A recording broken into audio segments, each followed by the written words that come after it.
miidhaa hawaasa keenyaatiif qabsaa'aa jirra malee danta mataa keenyaa jireenya keenyaaf miti. Qabsoon addi bilisummaa Oromoo geggeessu qabsoo bilisummaa, qabsoo milqixxummaa, qabsoo mirga hiree murteeffannaa fi qabsoo walabummaati.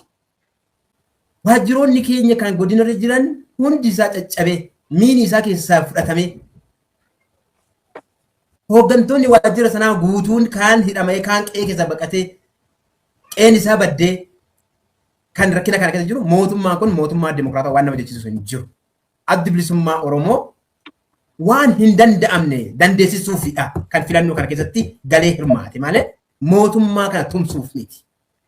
Biyya kana keessatti hirmaanne akeeka keenya uummata keenyaaf ibsine qabsoo karaa nagaa kanaan filannoo kanatti hirmaanne ni sochoofna. Jijjiiramni yoo dhufe jijjiirama kana fiduu ni dandeenya jenneetti senne malee isaaniif harka dha'uudha inni jedhu kun cubbuudha. Miidhaan akka dhaabaatti akka jarmaatti nurra ga'e miidhaa hawaasa keenya irra gahaa jirudha.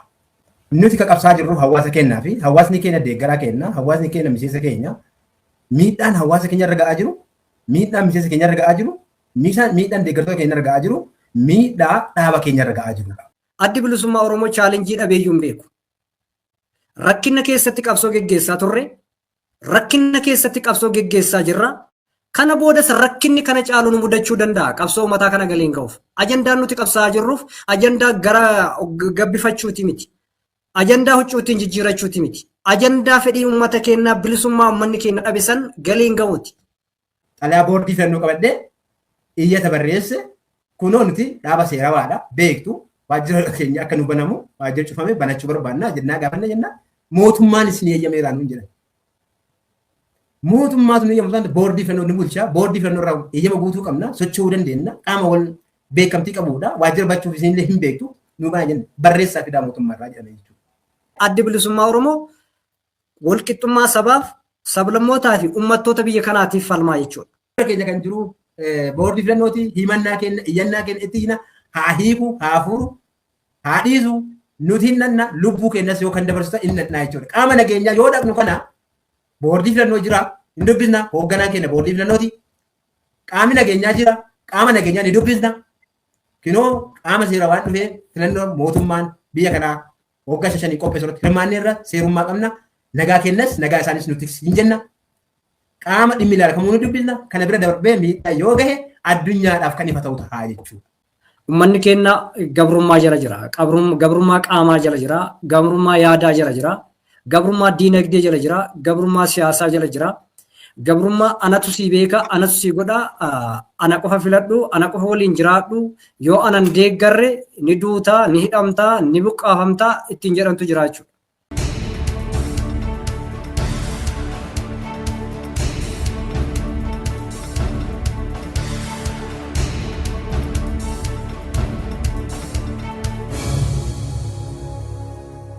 Kan mari'ataa jirru qondaaltota adda bilisummaa Oromooti. Dargaggoota adda bilisummaa Oromoo yeroo ammaa kana akka qondaaltota isaatti filannoodhaaf dhiyeesse keessaa nama lama Waaqoo Nooleetii fi Daraaraa Lammii. Waaqoo Noolee kan filannoodhaaf dorgomaa kan inni dorgomu Arsii Lixaa Adaabbaatti. Daraaraa Lammii immoo Arsii akkasuma Arsii keessatti iddoo cimtuu yeroo ammaa kana rakkina nageenyaatiin beekamtu Muneessadha. Achi keessatti dorgomu. Filannoo kana lakki ABO'n irratti hirmaachuun turre mootummaa kana mootummaa dikteetariidha dimokiraatawaa fakkeessudha ta'a. Kanaaf immoo waa'ila ta'uu fi akka maamutaa tokko ta'uu malee faayidaa hin qabu warri jedhantu jira. Lammata dabareedhaan qabxiinaa qabadha. Yeroo kana keessatti dorgommii kana keessatti yeroo ammaa kanatti otoo gadiyyuu hin bahin chaalenjiin adda bilisummaa Oromoo gama kanaan mudatee jiru tokko lama jettanii wanti nu kaaftan jira kan jedhudha. Achuma wajjiniin ABO'n irratti hirmaachuun irra hin turre warra jedha qama tokkoon yeroo jedhani gama tokkoon immoo sooshaal miidiyaa kanarraayis namoonni seeroo haasaasan kan dhageenyu warra dhaabbilee siyaasaa warra filannoo irratti qooda fudhatanii fi waadaan barcumni galameef hin jira kan warri jedhan jiru. So mee qabxii kana lamaan dabaree fudhadhaati nu deebisaa.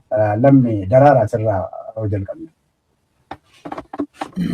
Egaa qabxii sadii kaafte qabxii sadii keessaa mootummaan adda bilisummaa Oromoo filmaata kana irratti hirmaachuun mootummaa kana dimokiraatawaa taasisuudha. Mootummaa kana tumsuudha jedhamee yeroo odeeffamu dhageenya kan jedhamu ture. Egaa qofa miti kan dhagaa'u nus wanti kun inni nun jedhama. Akkasii miti dhugaan isaa mootummaa kana tumsuu mootummaa kana dimokiraatawaa fakkeessuu osoo hin taane mootummaan kun akka mootummaa dimokiraatawaa hin taane eenyuufuu ifaadha adda bilisummaa Oromoo qofaaf miti. Akkamitti akka dimokiraataa hin taane eenyuuf ifaadha. Tokko sochiin walabaa paartilee siyaasaa hanga guyyaa filannoo qopheessanitti hin jiru. Waajjireen paartilee siyaasaa kan adda bilisummaa Oromoo qofa osoo hin taane Oromiyaa keessatti paartiin jiru paartii gurguddaan lama adda bilisummaa Oromoof KFO'dha.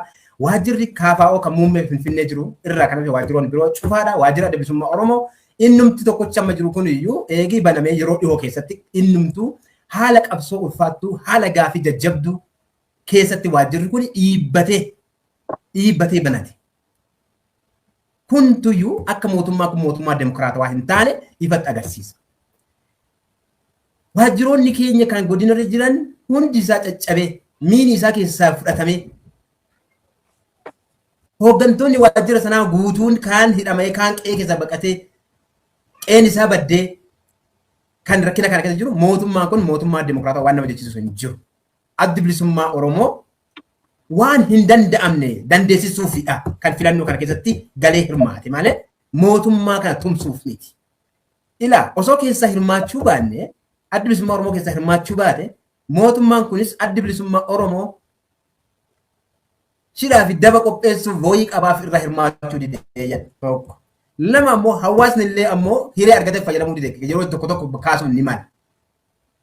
Sadi addi bilisummaa Oromoo ammoo aarsaa kafalee waan hin danda'amne dandeessisu yookaan ammoo mootummaan kun mootummaa dimokiraatawaadha paartileen biyya keessa ofiitti hirmaachuu danda'anii addunyaanis qaamonni birootis kan Oromoo irraa adda jiran komii adda addaa dhiyeessuu irraa fi yaada adda addaa dhiyeessuu irraa itti dhiyaannee mootummaan kun mootummaa dimokiraatawaadha moo mootummaa dimokiraatawaa miti kan jedhu ifatti saaxiluudhaaf.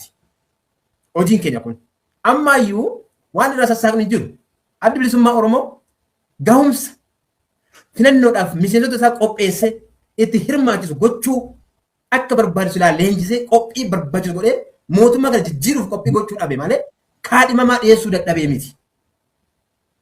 Buufataalee Oromiyaa keessa jiran cufa irratti dhiyeessuuf gahumsas qaba nama qaba. Garuu ammoo wanti kan hanqise maalinni nagaa fi dimokiraasiin hin jiru sochiin bilisaa hin jiru miseensonni keenya bakka jiraatti yaaddoo qabu. Sanarraa nuti nurra darbaadha. Ni sodaanna yaaddoo nageenya qabna ammaayyuu doorsifamaa jirra jedhameeti dhiise malee addi bilisummaa Oromoo mirga isaa kabajuudhaaf dhiibbaa irra godhee hirmaatu dirqama jechuu dhiiseeti malee addi bilisummaa Oromoo lafa waraanni hadda dhukaasni keessa deemu keessatti nama dhiyeessuu ni danda'a. Garuu ammoo eegumsi wabiin namni sun qabu maali hin jiru. Nama qopheessuu qabna. Shirka irratti namni qopheessina. Garuu ammoo eegumsa akkamii qaba? Har'aan kana lafatti qopheessinee qabnutuyyuu yeroo itti bakka bu'aan keenya dhagaa mana irratti halkan guutuu irra darbamaa jiru jira jechuudha. Nuti isuma kan agarsiisuuf mootummaa dimokiraataa kan jedhamu ira kunoo ragaan kana ira hojiin hojjetaa jiru mootummaan kun boru ofii dhiyaachuu danda'ee as bahee waan hin taane lallabuurraa dhiyaannee dhiibbaa isaa kunoo kana jennee ifatti mul'isuu barbaanneeti. Qabatamatti waan yoo danda'ame ammoo waan hin danda'ame dandeessisuudha. Kaan ammoo hiree qabnutti uummata keenya wajjin wal dubbannee akkamitti akka furmaatu fiduu dandeenyu fi hireedhuma kanaan illee qaamota mootummaa walirraa fagaannee ilaalcha adda addaa nuu kennanii kan seeruma boordii filannoo fideef maqaa filannoo jedhu kana yoo walitti dhufne akka waraabessaatti akka bineensaatti foobiyaa abaa'oo godhanii ilaalan kan itti dhiyaanne ila abaa'oonni kana barbaada ila siinuu akkasitti atiyyuu kana keessa jirta atuu rakkoo kana keessa jirta akka hooggana godinaatti akka hooggana aanaatti akka hooggana gandaatti fi akka hooggana oromiyaatti illee addi bilisummaa Oromoo kan qabatee dhufe nagaadhaafis kan qabatee dhufe dimokiraasiidhaafis kan qabatee dhufe bilisummaa sabaa fi hiree murteeffannaa ummatootaatiifis isa kanaadha. Addi bilisummaa Oromoo ofirraa dhibinaati. Walaa walii haa hojjennu jennee isaanumaa barnoota kennuu fi hubachiisuudhaaf. Har'a bilisummaan hin jiru. Bilisummaa yaada ibsachuu hin jiru. Wanta jiraatu yaada ibsachuu hin jiru. Bilisummaan mirga paartii siyaasaa keessatti miseensa ta'anii socho'uu hin jiru. Namni tokko paartii siyaasaa waan ta'eef hidhamaa jira. Miti paartii siyaasaa miti. Ani waaqoon haati keenya obboleessi keenya ani finni qooda adda bilisummaa Oromoo keessa hirmaachaa jirruu fi maatiin keessan ijoolleen keessan namoonni akkasii maqaa daabboo maqaa balleessii kan nama odoo addunyaa kanarra himata ittiin baname gaafata dhufee anaadha maamna himata jedhee fudhachuu hin dandeenye itti moggaasaniitu maatii keenya ittiin dararaa jiru. Adda bilisummaa Oromoo kun sirrii miti jechuudha. Isaanuu gama kanaa isaan haasofsiisuuf dhufu hirii makarri cufate san banee yoo didame ammoo iyyuu dimokiraatawaadha filannoo kana irraa hirmaachuu fi didan akka jedhanii hin kijibnee fi isa sana saaxiluuf ammaayyuu ittuma deemaa jirra. Ammaayyuu danqaaleen jiran inuma jiru. Qulqulleeffannee kan bal'inaa walitti illee deebinu ta'a isinillee kan ammoo karaa biraallee argachuuf deemtan ta'a. Addi bilisummaa Oromoo mootummaa kan dimokiraatawaa gochuu osoo hin taane hojii isaan amma qopheessan kana irrattuu hangam dimokiraatawaadha hangam dimokiraatawaa miti hangam haqummaa qabu hangam haqummaa hin qabne kan jedhu keessa seennee itti mul'isuuf. Hireedhuma kanaan rakkoo uummata keenyaa ammoo qaamatti dubbachuu dandeenyu dubbachuuf har'a osoo hireen akkasii jiraachuu baate dhimma kana manifestoo kana qabannee ajandaa kana qabannee miidiyaa akkasii irratti olii baanee haasa'uudhaaf yaaddoo qabachuu ni malla har'a yeroo nuu kenna haasofna uummata keenyaa sagalee ta'uu fi uummata keenya jabeessuu fi jarmaan kun jarmaa ammallee akka isaan jedhan haqa uummataa dhoksee dantaa ofii barbaaduu deemu akka hin taane haqa uummataa akka barbaaduuf deemu qabxiilee manifestoo filannoo dhiyaasire keessatti qaate irratti jajjabeessee hubannoo fi beekumsa barbaachisu lammiilee keenyaaf sabootaaf sablammootaaf addunyaafis beeksisuudhaaf as baanee jechuudha. Isa adda bilisummaa Oromoo paartii biyya bulchuu fi waliin waahila ta'uudhaaf filannootti dhiyaate yaadni jedhamu ni jira isa jedhamee fi Oromoonni ilmi sadii jedhu ilma abbaa dhaanu ilma abbaa dhaalu ilma abbaa caaluu jedhama. Addi bilisummaa Oromoo matamti isaatu adda bilisummaa Oromooti. Qabsoon addi bilisummaa Oromoo geggeessu qabsoo bilisummaa, qabsoo milqixxummaa, qabsoo mirga hiree murteeffannaa fi qabsoo walabummaati. Addi bilisummaa Oromoo mirga hiree murteeffannaa uummata isaatiif qabsaayaa, walqixxummaa sabaa fi sablammootaa fi uummattoota biyyaa kanaaf qabsaayaa, paartii har'a biyya bulcha jedhu kanaaf waahila ta'a jechuun dhuguma qaaniidha. Isaanuu hidhaa keessa jiru. Addi bilisummaa Oromoo karaa nagaatiin qabsoo geggeessu keessatti isaan waliin seenuun hidhaa isaan keessa jiran kana keessaa isaan baasuuf. Siyaasni biyya kanaa hidhaa jiru. Dimokiraasiin biyya kanaa dhiphaadha hin jiru. Filannooti haqaatu jira. Filannoon daandiin isaa bal'aadha, kennataadha, dimokiraasiidha jenneetii miti akkuma dura siin jedhe kan itti seenu. Filannoon tooftaa karaa nagaatiin qabsaa'uu keessaa piilarii tokko jennee itti seenne malee daandiin filannoo bal'aadha. Nagaatu jira. Guutumaan guututti uummanni kun akka barbaadetti bahee filatee galuu danda'a. Baala dhoksaatiin mootummaa isaaf ta'u akka barbaadetti filatee galuu danda'a jennee itti amanneeti miti.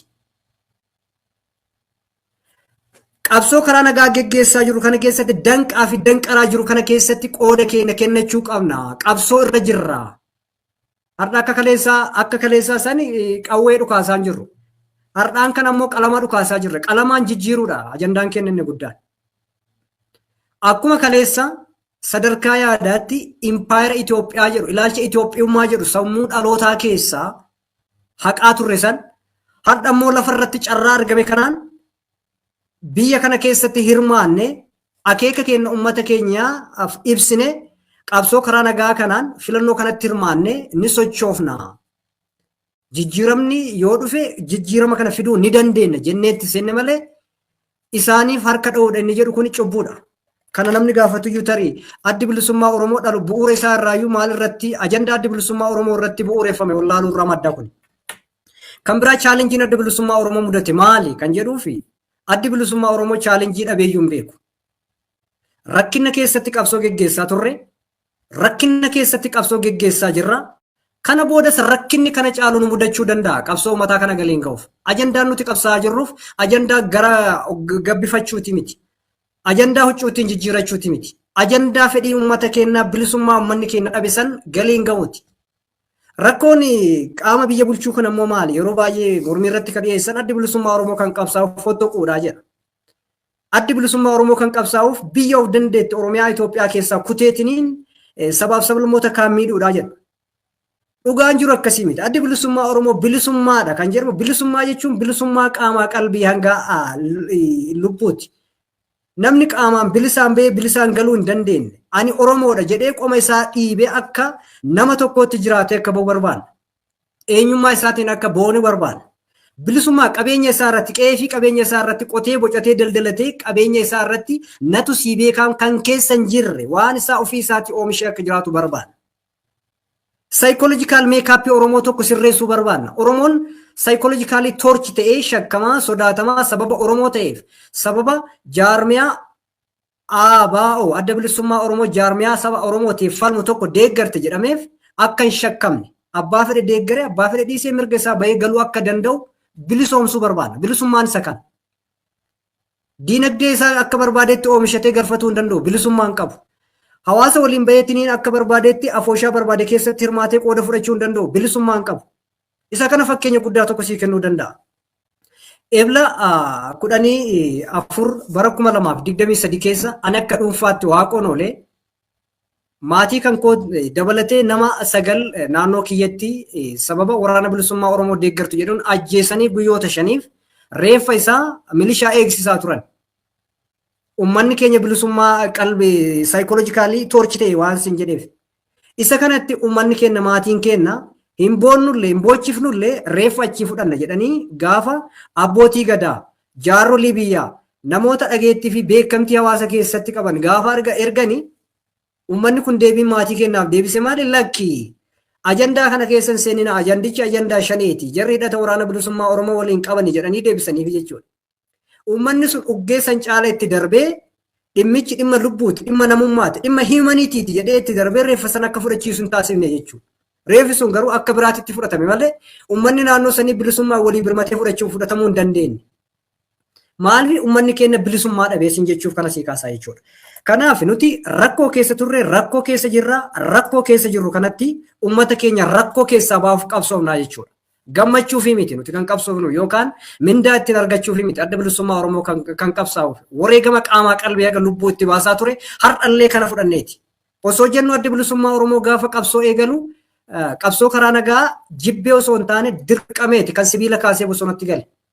Dheengaddas bara ijoollee maqaa abbaa gadaatiin masaraa furseenan jijjiiramatu dhufe jedhanis kan deebi'e durayyuu ilaa fi ilaamee kanatu dhabame jenneet erga karaa kanaan jijjiiramni dhufa jedhame jenneetiin hin gangalle. Nu ganane ni ganamne ammoo waggoota 7 korkodamnee mana hidhaa keessatti Itoophiyaa hidhamtuu keessatti hidhamne jechuudha nu dabale. Amma immoo carraa argame kanaaf ergaa keenya ajandaa keenya uummata keenyaaf ibsinaa jechuudha. Kan biraa waadaan galamee fi adda bilisummaa Oromoo teessoo qooddachuuf isa jedhuuf isa kana yoo dhiisellee deebiin itti kennuun baay'ee ulfaataadha inni kun. Maafi waan lafa hin jirre bakka looni hin oollee kosii guuruu ta'a kana kanumaan bira darbaa akka waliigalaatti qabsoon adda bilisummaa Oromoo geggeessu qabsoo walqixxummaati qabsoo bilisummaati qabsoo mirga hiree murteeffannaati. Kana keessatti adda bilisummaa Oromoo fottoquu fi fottoqsuu kan jedhamu eenyutu eenyurraa fottoqa eenyutu fottoqsa. Odaa fi dambii ni beekta odaan hiddi isaa lafa keessa gadi fagoodha. Bal'aadha. Dambiif odaa waliin jiraatu. Dambiin dhufteetii odatti maxxantee mataa gubbaa keetti. Yoo mata illee dambiitu odaarraa fottoqa malee odaan eessatti fottoqa. Oromoon odaadha. Sunuu kan ta'uu danda'u riferendamiidhaan uummanni lakki ani biyya mataa kootii. Gaarii waaqo gaaffii kana kan kaafteef natti fakkaata. Dibeetii yookiin immoo wal falmii miidiyaa mootummaa irratti godhamaati jiru irratti irra deddeebi'anii waan kaasanii natti fakkaata. Tarii akka abaawatti waan sinin hin ilaalle wanti irra deddeebi'amee miidiyaa mootummaatiin biyyi yookiin immoo warra sin mormu beekarra deddeebi'amee kaafamu keessaa kun waa tokko. Dhimmoonni biraallee yoo jiraatanii asumaan carraa kanatti otoo kan biraatti hin darbin itti dabaluu dandeessa. Fayyaa ta'e. Kanaaf addi bilisummaa Oromoo referendum mirga hiree murteeffannaa gaafa jedhu uummanni hiree isaa mataa isaatiin haa murteeffatudha. siyaasa isaa keessatti abbaa fedhe deeggaruu danda'a. Hawaasummaa keessatti abbaa fedhe waliin jiraachuu danda'a. Diinagdee keessatti qabeenya barbaade oomishatee nyaachuu danda'a. Hiree isaa ofii murteeffachuu jechaan isa kana. Lakkisan bira darbee walabummaa mataa kootii daangaa kan koo sararadha yoo jedhe Oromiyaa bal'oo kana uummanni riferendamiidhaan ni sararadha yoo jedhe addi bilisummaa Oromoo akka sararatuuf mirga uummataati jedhee kana lafa kaa'ee jira. Isa kana nuti dhiibnee dirqiidhaan sararadhaa riferendamii godhameen dirqama godhuu qabdaniidhaa miti. Fedhii uummataati. Addi bilisummaa Oromoo akeeka uummataatiin masakama. Akeeka uummataa kaayyoo uummataatiif qabsaaya. Kaayichi sangaliin ga'uuf qabsaaya. San dura ammoo osoo gara daangaa sararuutti hin durin gaafiileen deebi'uu qaban hedduun jiru. Uummanni bilisummaa hin qabu bahee galuu hin danda'u. Isa kanaaf gaafiin akkasii kan adda bilisummaa Oromootti deddeebi'u sodaa adda bilisummaa Oromoo irraa qaban. Akeekaa fi kaayyoon adda bilisummaa Oromoo barootaaf qabataa ture kun tarii nu miidha jedhanii warra foobiyaa adda bilisummaa Oromoo qabutu ajandaa gaafiilee akkasii kaasaa jechuudha. Malee adda bilisummaa Oromoo walqixxummaa sabaaf sablammootaa fi uummattoota biyya kanaatiif falmaa jechuudha. Miidhaan akka jarmaatti akka dhaabaatti gahe maali yoo jenne miidhaan akka dhaabaatti akka jarmaatti nurra gahe miidhaa hawaasa keenya irra gahaa jirudha. Nuti kan qabsaa jirru hawaasa keenyaa fi hawaasni keenya deeggaraa keenya hawaasni keenya miseensa keenya miidhaan hawaasa keenya irra gahaa jiru miidhaan miseensa keenya irra gahaa jiru miidhaan deeggartoota keenya irra gahaa jiru miidhaa dhaaba keenya irra gahaa jirudha. Inni sunis hawaasni keenya qulqulluun isuma dhimma siyaasaa keessa iyyuu hin jirre har'a mana keessatti dhibboota hedduun hidhamanii rakkina argaa jiru. Miseensonni keenya kan aanarra jiran kan godinarra jiran hidhaa keessa jiru hidhaa keessa ba'an kan har'a iyyuu qe'ee isaanii keessatti galanii dhimma hojii isaanii itti ramadan bakka itti ramadamanitti hojjechaa hin jirre kan maatii isaanii keessaa baqatanii har'a magaalaa Adaamaatti magaalaa Finfinneetti magaalaa Asallaatti magaalota biroo kan godina biroo keessatti illee oobruu isaanii qe'ee isaanii hojii mindaa isaanii irraa ari'amanii rakkina argaa jiran rakkina dhaabni kun argaa jiru. Hawaasa illee dabalatee jechuudha. Yoo xiqqaate hawaasni adda ona muummessaa keessatti nama 300 ol osoo hin taane nama 1000 ol 1500 oltu hidhamee jira. Yeroo tokkotti mana hidhaa keessa kan gadhiifamu nama 300 oltu iyyuu mana hidhaa keessa gadhiifamu calalamee. Inni sun maaliif calalamee gadhiifamu yoo jenne isa biroo itti dabaluudhaaf isa kana jala baasu. Miidhaan uummata kanaa raga'u miidhaa adda bilisummaa Oromoo raga'u jira. Adda bilisummaa Oromoo kan falmaa jiruuf isaaf waan ta'eef ofiif miti. Akka jarmaatti jarmaa kana miseensa jarmaa kana keessa jiru dhaaba kana bilisoomsuuf osoo hin taane uummata Oromoo rakkina inni keessa jiru kana keessaa baasuudhaaf qabsootti jira waan ta'eef siviiliyaans uummata meeshaa hidhatee hin jirre rakkoo keessaa baasu waan ta'eef rakkina keessa jiru. Even hojjataan mootummaa ta'ee qaamni jiru rakkina keessa jira. Yoo inni gaafii mirgaa gaafatu yoo rakkoo kana maaf kaaftetu ilaalcha kennamaa fi rakkoo keessa jira. Adda bilisummaa Oromoo isaaniifis furmaata qaama barbaadudha malee qaama hojjataa mootummaati yookaan deeggara paartii sanaati jedhee adda baasu hin jiru. Qaamni mirgi namoomaa qaamni mirgi dimokiraasii isaa sarbamu kamiifuu adda bilisummaa Oromoo dhaabatee kan falmaa jirudha. Akka dhaabaatti iyyuu adda bilisummaa Oromoo eega biyya kana keessa seenee miidhaaleen isarra ga'e hedduutu jira. Qabeenyi dhaabaa konkolaataan dhaabaa kan fudhatamee ture. Hoogganni dhaabaa hidhaa keessa ture miidhaan. Hoogganni dhaabaa ajjeefamee jira haqni isaa haga ammayyuu bakka hin arganne. Kun miidhaa dhaabaa kanarra ga'e irratti dabalatee hawaasni kun rakkina kan argaa jira jechuudha. Miidhaa hawaasa keenyaatiif qabsaa'aa jira malee danta mataa keenyaa jireenya keenyaaf miti. Kanaaf miidhaa adda bilisummaa Oromoo irra ga'e isa kana hammaayyuu waajjiroonni adda bilisummaa Oromoo muummee waajjira gularraa kan hafe tokkoon isaan baname. An gaafadhee ture waajjira godina Arsii. Akka muummee waajjira habaaboo kan Finfinnee baname barii isaa gaddeebee dhaqee xalayaa boordii filannoo qabadhee iyyata barreesse kunoo nuti dhaaba seerawaadha beektu waajjira keenya akka nu banamu waajjira cufame banachuu barbaannaa jennaa gaafanne jennaa mootummaan isin eeyyameeraa nuun jedhan. Mootummaatu nu eeyyamu boordii filannoo ni bulchaa boordii filannoo irraa eeyyama guutuu qabna socho'uu dandeenya qaama wal beekamtii qabuudha waajjira bachuuf isinillee hin beektu nu bana jenna barreessaa fidaa mootummaa irraa jedhame jechuudha. Danqaan of hokaa istiin naaw haga maatiin banan waajjirri kun. borullee yoo dhadheen jenna deebii isaan nu deessa asii achittuu ni beekna garuu dhiifnu. Akkamitti achitti amma gaa muneessatti wanta akkasii jiraate maal go akkamitti irratti hidhatanii dorgomtu? Filannoo irratti? Yaa amma biiroon keessan muneessaa jiru suni erga cufaa ta'e iddoo hundumaa gullallee dhaalatti. Bifa maal gootaniiti amma namoonni 163 kunis hin dabalatee ati fakkeenyaaf muneessa irratti akkamitti hidhattee dorgomuu dandeessaa? Waaqonis immoo Adaabaa irratti akkamitti dorgomuu dandeessu? Waajjira achi hin qabaanne jarri achi jiran immoo lakki isin hin beeknu jedhanii akkamitti dorgomtu dhaqanii akkamitti uummata keessa wajjin wal argitu? Nageenyi keessan akkamii kana mee nutti himaa? Akka itti dorgomnu dura yoo of kenniinsa jenneerra. Dhaabni kun of kennine uummata keenya gidduutti argamne akka uummanni sagalee isaatiin dhaaba kana filatee bilisummaa filatu nagaa filatu dhiyaanneefii jirra. Garuu waajjirri hin jiru akkamitti dhadhannee filannaa. Osoo waajjirri jiraate iyyuu ni filatamna jechuu miti ni sochoona jechuu miti. Hin jiru waajjiruma hin jirre kana achi murteeffannee dhaquu murteeffannu. Ammatti ammoo iyyuu mee boordii filannoo aangoo hagamii qaba?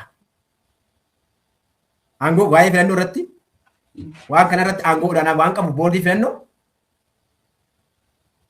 gaarentii akkamii qaba? Namoota mirga isaanii filannoodhaaf dhiyaataniifis namoota mirga isaaniitiin filannoodhaaf kaardii uffatanii fe'achuu qophaa'anis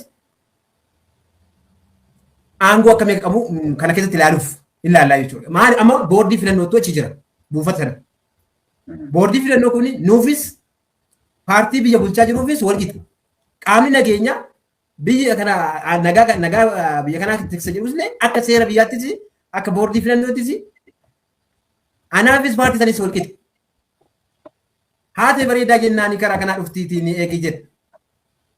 Filannoo gaggeessinaa haalli mijataadha nagaan biyya kanaa paartii kaanii eegamu jedhamee eegalanne isuma kan agarsiisuuf qaamni nageenyaa yoo walaba ta'e walaba jennee mirkaneessuuf yoo walaba miti ta'e walaba miti jechuuf kanaaf nuti amma fuuldura keenya kan jiru boordii filannooti himannaa keenya iyyannaa keenya itti hina haa hiiku haa furu haa dhiisu nuti hinnanna lubbuu keenyas yoo kan dabarsu ta'e hinnannaa jechuudha. Qaama nageenyaa yoo dhaqnu kana boordii filannoo jira hin dubbisna hoogganaan keenya boordii filannooti. Qaamni nageenyaa jira qaama nageenyaa ni dubbisna. Kinoo qaama seera waan dhufee filannoo mootummaan biyya kanaa waggaa 5 qopheessuutti hirmaanneerra seerummaa qabna. Nagaa kennas nagaa isaanis nuti hin jenna. Qaama dhimmi ilaala kamuu nu dubbisna. Kana bira darbee miidhaa yoo gahe addunyaadhaaf kan ifa ta'u ta'a jechuudha. Mee daraara achumaan warri muneessaa maaliif filanna yoo jedhani maaliin deebiin kee? Irraa argattee yoo dhatte. Gaariidha. Uummanni Oromoo adda bilisummaa Oromoo waan filatuuf ifaadha. Filannoon uummata Oromoo kan ABO'tti filatu har'a miti. Gaafa adda bilisummaa Oromoo mirga hiree isaa murteessuuf mirga bilisummaa isaa fi dimokiraasii isaa murteessuuf gaafa aarsaa kennuu jalqaberraa adda bilisummaa Oromoo uummanni Oromoo filate. Har'a haaraa godhee adda bilisummaa Oromoo maaliif si filadha hin jedhu. Yoo maaliif si filadha jedhe har'a nagaa hin qabu. Du'aa jira. Hidhamaa jira. Lafti qonnaa isaa qotamaa hin jiru. Rakkoolee kana karaa nagaatiin karaa filannootiin sagalee isaa kennatee akka furatu adda bilisummaa Oromoo wantoota inni dhabe hundumaa akka deebisuuf beeku uummanni kunis ni beeka. Nus kan mirkaneessinuuf isuma kana nagaa inni dhabe bilisummaa inni dhabe dimokiraasii inni dhabe haqa inni dhabe sana mirkaneessinaaf. Galatoon. Waaqo dabareen kee. Ayyee fayyaa ta'e gaafii gaariidha. Akkuma jaaldaraaraan kaasuu yaalle adda bilisummaa Oromoo gaafa filannootti dhiyaatu uummanni Oromoo maaliif si filadha jedhee gaafii waan dhiyeessuuf hin fakkaatu. Sababni isaa adda bilisummaa Oromoo akkuma maqaa isaa irraa ka'utti jalqaballee si kaasuu yaaletti adda bilisummaa Oromootti jalqabatti bilisummaa uummata kanaa gonfachiisuudha. Uummanni keenya gabrummaa jala jira. Gabrummaa qaamaa jala jira. Gabrummaa yaadaa jala jira. Gabrummaa diinagdee jala jira. Gabrummaa siyaasaa jala jira. Gabrummaa anatu si beeka, anatu si godha, ana qofa filadhu, ana qofa waliin jiraadhu, yoo anan deeggarre ni duutaa, ni hidhamtaa, ni buqqaafamtaa ittiin jedhamtu jiraachudha. Addi bilisummaa Oromoo, Oromoon akka of ta'u irratti kan hojjetu. Addi bilisummaa Oromoo, Oromoon qeefii qabeenya isaa irratti akka abbaa ta'u irrattidha kan hojjetu. Addi bilisummaa Oromoo, Oromoon hiree mataa isaa ofiin akka murteeffatu irratti kan hojjetu. Kanaaf jalqabatti ummata keenyaan gaafii maaliif si filadha jedhu yoo nu dhiyeessi nagaa waaraa fi tasgabbii sabatiinsa qabu qe'ee keetii dhabame qe'ee keetitti deebifnaa. Gaddaa fi gadadoo barootaaf keessummeessaa jirte jalaa si baasnaa. Akeeka ifaa fi mul'ataa siif qabsaawaa turre san si gonfachiifnaa jennee uummata keenyatti himnaa jechuudha. Kana dura miidiyaa mootummaa wajjiniin interviyuu gootee turte Noolee Waaqoo Noolee akka ati ibsitetti daqiiqaa 40 interviyuun goote suni daqiiqaa 19 duwwaadha keessa jedhamee gara daqiiqaa 21 sababni isaa gara sooshaal miidiyaa irratti ati tarreessite illee hin jira. Qabxiiwwan ati komii irratti kaafte sana gaggabaabsitii kan silaa darbuun irra jira jettee ati ibsa irratti kennite warri ETV natti fakkaata warri ETV immoo keessaa ciranii edit godhanii maalinni erga immoo edit godhanii keessaa ciranii baasanii gaafattee jirta deebisii kennanis maalinni kan jedhu walitti cuunfitimee nu deebisii. Ayyee fayyaa ta'e jalqabatti warri ETV afaan Oromoo gaafa interviewudhaaf istiidiyoo isaaniitti na yaamanii imaammata dhaabaa irratti haala yeroo waan dhaabni filannoodhaaf qophii dhaabni godhaa jiru irrattidha kan isaan interview nu godhanii. Akkuma atis kaasuu yaaltee fi anis karaa fuula feesbuukii kiyyaatiin maxxansuu yaale daqiiqaa 40 kan isaan interview nu taasisanii isa keessa daqiiqaa 21 kutanii daqiiqaa 19 qofa kan isaan dabarsanii. Garuu san dura gaafa mariidhaaf seennu waan irratti walii galletu jira. Waan isaanis jedhantu jira. Anatu gaafii gaafate. Kanaan dura qondaalonni dhaabaa miidiyaa keessan irratti dhiyaatan akka Jaal Gadaa Gabbisaa akkasumas OBN irratti Jaal Yaasoo Kabbabaa qabxiilee hedduu akka jalaan buran isinis miidiyaan keessan ajandaa nuti uummata keenya dabarfannu imaammata dhaabaan uummata keenyaaf ibsinu uummata keenyaan nu gaarraa murinaa gaafa jennu qabxiileen isaan kaan tokko waan uummataaf uummata walitti buusu waan nageenya uummataa booressuu fi dhimma amantiitiin wal qabatu dhimma sabummaatiin wal qabatu yoo ta'e ajandaa akkasiin dabarsinu kan jedhanidha kan jedhudha kan isaan nuuf kaase. Garuu qabxiin ani kaasee qabxiilee akkasiiti miti. Haasaan haasa'ee hedduu keessaa kutanii xumura irratti dhaamsaan dhaamadheen miidiyaan ETV afaan Oromoo carraa paartiilee morkattootaatiif kennuun kun yeroo jalqabaati carraa kanaan sagalee keenya kana irraan kutina akkuma jiruun uummata keenyaan nu gahaa jennaan isa nuti haasofne irraa muranii isa nuti ammoo irraan kutinaa jennee nu dhaammanne dabarsanii jechuudha. Akka sanaan qabxiin jalqabaa isaanii irraa kutanii dhimma nagaa wal qabatudha. Qaamni biyya bulchaa jiru yeroo filannoon ga'u yeroo hundumaa bu'uuraalee misoomaati kan isaan diriirsu ifaa diriirsu daandii uummataaf ijaaruu akkasumas dhagaa bu'uuraa iddoo garaagaraatti kaa'udha. Kuni baratamaadha mala baroota hedduuf keessayyuu filannoo marsaa jaaf ta'aa turedha.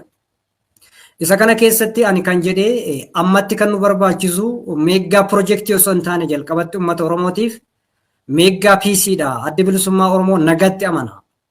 Tokko isa kana. Inni lammataa dhimma daangaa, dhimma qe'ee fi qabeenyi Oromoo finxaaleeyyii faannoo Amaaraa ofiin jettuun sarbamee daangaan Oromoo sarbamee qe'een Oromoo bulchiinsa Oromiyaa jalaa ba'ee isaan jala jirudha. Kan kaase kan isaan irraa kutanii Oromoon qe'ee isaa irratti abbaa isaa birmatu dhabee qaamni ani biyyan bulcha jedhu ibsa tokkollee baasee balaaleffachuu manna waraana ofii akka mootummaatti ijaaree qabuyyuu waraana silaa akeekni isaa wardiyaa heeraa fi seera biyyaa fi uummataa ta'e uummata kana irraa qolachiisuu dhoowwuudha kan ani kaasee isa kanas ni muranii qabxiin biraa dhimma lafaati. Addi bilisummaa Oromoo lafti kan uummataati jedha. Kana akka fakkeenyaatti kibba bahaa Oromiyaa Arsii Baalee keessa lafa babal'atu jira. Lafti qonna qamadii isa amma warri amma biyya bulchaa jiru qamadii ekspoortii goona kan isaan jedhan lafa uummatarraa saamaniiti kan isaan ekspoortii godhan. Qe'ee isaan itti qamadii irraa ekspoortii godhanitti uummanni Oromoo kadhattuu baqattuu ta'ee qe'ee isaarraa buqqamee daandii irratti ba'ee waan nyaatu dhabee daabboo waan nyaatu dhabee rakkataa jira. San cinatti kibba bahaa Oromiyaa kun lafa bal'aadha. Ni beekta yoo ta'e keessaayyuu gara Baalee kana keessatti ganda riraa jedhamu akkuma jiruun maqaa investimentiitiin uummata guutuu gandarraa buqqisanii quubsuma dhabee uummanni sun rakkataa jira. Ajandaa kanarraa muran isaan. Qabxiin biraa kan ani kaase isaan irraa muranii dhimma marii biyyoolessaati. Ajandaa marii biyyoolessaa jalqaba kan kaase ABO'dha. ABO fi KFO'n kan irratti hirmaachuu dadhabaniif sababa mariin sun marii bilisaan taanee fi qaamni achi keessatti hirmaateetiin hin jedhu qulqulluu waan hin taaneef cidha isin ofii isaaniiti isaan qopheessanii irratti yaaman irratti ABO'n dhaqee harkan dha'uudha. Ajandaan irra biraa uummanni keenya kaleessas sababa ejjennoo siyaasa isaatiif sababa eenyummaa isaatiif ajjeefamaa ture, ajjeefamaa jira, har'as ajjeefamaa jira. Ajjeechaan uummata Oromoo irraa dhaabbachuu danda'uu qabaadha. Isa kanaaf ammoo addatti akka imaammataatti fudhatanii koreen nageenyaa jedhamuun komishiniin mirga namoomaa Amnesty International miidiyaaleen addunyaa garaagaraa kan irraa gabaasaa turan ajjeechaa isaan raawwachiisaa turanidha. Kanan tuqe dhumaatii abbootii gadaa Karrayyuu, ajjeechaa Jaalbattee Urgeessaa, ajjeechaa Artisaa Haacaaluu Hundeessaa, ajjeechaa Jaalmoo Iboon Baqqalaa. Achi asitti uummanni Oromoo qe'ee isaa irratti finxaaleeyyii faannoodhaan ajjeefamee basmaa walda manfas quddus jedhamee haga mormi Oromootti hanga ajjeefamee mukkatti fannifamutti. Kana dura ammoo maqaa waraana bilisummaa Oromoo barbadeessina jedhuun qurxummii balleessuudhaaf madda bishaanii gogsuudha isaa qondaalli isaanii obbo Fiqaaduu Tasammaa jedhaniin kaase. Ajandaan kun tarii ajandaa sabaaf saba walitti buusu, ajandaa amantiif amantii walitti buusu osoo hin taane ajandaa paartii mormituu tokko qaama biyya bulchu ittiin qeequudha. Bulchiinsa keessan jalatti mootummaan ceekuu bal'aa qaba ture, humna gahaa qaba, qabeenya biyyattii dhuunfatee harkaa qaba, humna qabu kanaan qabeenyaa qabu kanaan ajandaan isaanii guddaan nagaa uummataa tiksuudha. Mootummaan accountability hin qabuudha. Irresponsible governmentidha. Mootummaatti gaafatamummaa hin qabneedha mootummaan kun. Anatu balleesse jedhee badii isaa isa balleesse waan ifatti addunyaan garaa gurraa qabdu ragaatti ba'uu qaama ofitti fudhatee amanee uummata san akka ta'etti ani mootummaa uummataati jedhee uummata saniif dhiifama gaafachuu hin dandeenyedha. Qabxiilee akkasii kana kan isaan narraa kutanii kan biraa waggoota 27 fi akkuma TPLF qabeenyaa biyya kanaa saamaa turte. Addatti Oromiyaa keessaa biyyoon Oromiyaa osoo nafne saamaniitiin Maqaletti galchaa turan qaamni har'a biyya bulchaa jira jedhu maqaa ijoollee abbaa gadaatiin masaraa afur seenes qabeenya Oromoo qabeenya Oromiyaa weezar direct or indirect saamaa jiru. Saamuu keessaa qabeenya albuuda abbaa qabeenyaa ittiin taanii ijoollee isaanii ittiin barsiifataa jiru. Oromoo ittiin agabsaa jiru. Inni kun dhaabbachuu qabaadha. Oromiyaa keessatti Impaayera Itoophiyaa jedhamtu kana keessatti malaamaltummaan mana ijaarratee jira. Malaamaltummaa kanaaf addi bilisummaa Oromoo zero tolerance dhiifaman godhuuf kanarratti ni hojjetaadha. Boru aangoo poolitikaa gaafa dhuunfanne kana balleessinaadha. Qabxiileen an kaase. Tarii isaan kun yoo isaan miidha ta'e uummata nutti kaasate jedhanii shakkan I don't know hin beeku. Akkamitti uummatatti kaasa? Uummanni silayyuu beeka. Waan isaaf hin taane uummanni silayyuu beeka. Yeroo filannoo kanatti harka dha'uudhaan sii hooqaan haa hooqiin ati na filatta an ammoo kana sii kaadhanii dhagaa bu'uuraa kaawwa osoo hin taane hundeerraa rakkoo uummataa furuudha. Rakkoo uummataa hundeerraa furuuf jalqaba nagaa uummataa buusuudha. Nagaatu dursa. Nagaan gaafa bu'e uummanni kun bilisummaa sammuu yoo qabaate, bilisummaa qaamaa qalbii yoo qabaate, qe'ee isaa irratti harka isaa ogummaa qaba, qabeenyaa qaba. Qe'ee Oromiyaa badhaatu gabbattuu kanarratti akka barbaadetti uummanni kun hojjetatee jireenya ofii of jijjiiruu danda'a. Uummata ofii isaatii qe'ee isaa irratti oomishatee, daldalatee, bocatee of jijjiiruu danda'u kana nageenya isaa dhoowwachuudhaan jireenya dhoowwan jechuudha. Addi bilisummaa Oromoo gaafa aangoo poolitikaa dhuunfate rakkoo bu'uuraa Oromoo furee impaayera kanaafis ta'ee darbee gaanfa Afrikaatis imaammata wabii ta'uu harkarraa qaba. Kanaaf adda bilisummaa Oromoo filattuu kan jedhudha. Qabxiin an kaasee isa kana kan isaan irraa kutan dajan.